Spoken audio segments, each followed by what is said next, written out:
Hello, my name is Julia, and you're listening to A Writer's Melancholy, Episode 1. Please enjoy this while you can.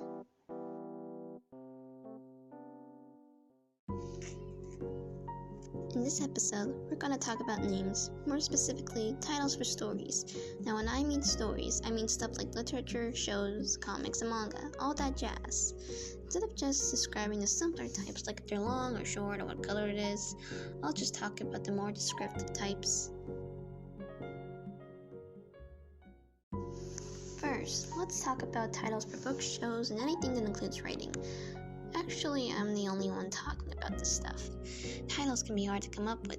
Write a story about a prince slaying a dragon, or a princess destroying a demon, or some sort of slice of life story. And after all that hard work, you finally finished your story. But wait, you forgot something.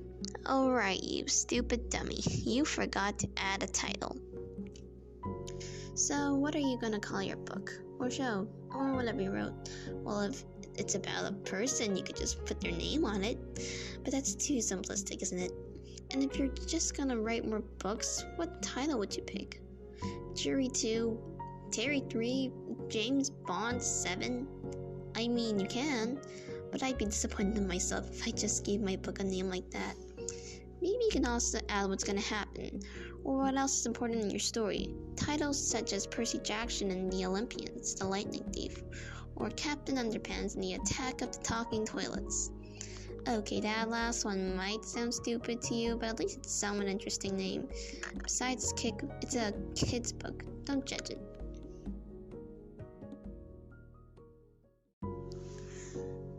Then there's titles that are, well, I'm not sure how to explain, but the kinds that sound somewhat random and may not tell you about the story. But those can work well too and can leave the story memorable. Sailor Moon? Sure, that's the title of the heroine. But if you told this to someone that doesn't know the manga or the anime or the reboot of the anime or the live action version, they'll think that it's about a sailor on the moon or that you're just crazy. The hate you give might also sound random to some people until you realize the context of the story and how it has a bigger meaning than just a title with a grammatical error. Cloudy with a Chance of Meatballs? The Devil Wears Prada? Get out of here. Who calls their story a title like that? Well, who wouldn't? I mean, it won't make much sense, but at least it's an interesting name to call your story. No, I am not giving credit to Twilight and its other sequels that I'm not interested in. Sometimes titles like those don't bother me much when it comes to storytelling, but sometimes it just kind of pisses me off. Who names their book 50 Shades of Grey, huh? What does that even mean? This is an erotic book with an unhealthy relationship and an overwhelming amount of power abuse and bondage, and you're gonna call that 50 Shades of Grey? Sure, the relationship in this book is in the gray area, as they call it, but in reality it's not even a color at this point. It's in the dark shade of black, and some people will see it as a shade of light gray. And who names their movie Ratatouille? Am I too dumb to understand its titles from another language? Wait, it's just a ripoff of Ratatouille.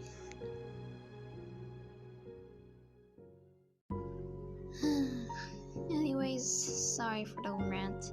Most popular stories in media have either eye-catching titles or boring ones that you won't notice until you've seen ads for it.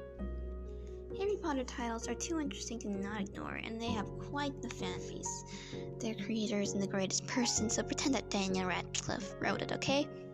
Twilight may sound interesting at first, but it sounds a little boring for a title and doesn't make as much sense, especially since it's just a boring vampire romance that got popular for a while. Megamind. What kind of name is Megamind? Doesn't matter, the movie's pretty good anyway. Demon Slayer, Pretty Cure, Chainsaw Man, and Madoka Magica, you've all probably heard those anime too, even if you never watched them. Their titles are pretty recognizable and are related to the story. Except for Pretty Cure, because no one's ever heard of that, I think. Pop Team Epic is also pretty popular, but the title has at least nothing to do with the story. And it's not even a story, it's just a bunch of plots with two girls blended with drugs. Lots of drugs.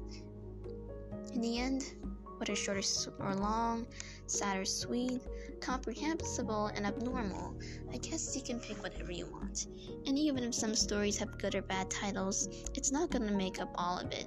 It doesn't mean that it'll be a great or terrible story. Now you might be wondering, why did I call this podcast A Writer's Melancholy? Well, it's because I'm too uncreative for my own good. Anyways, that's the end of the episode. I'll see you on the next one.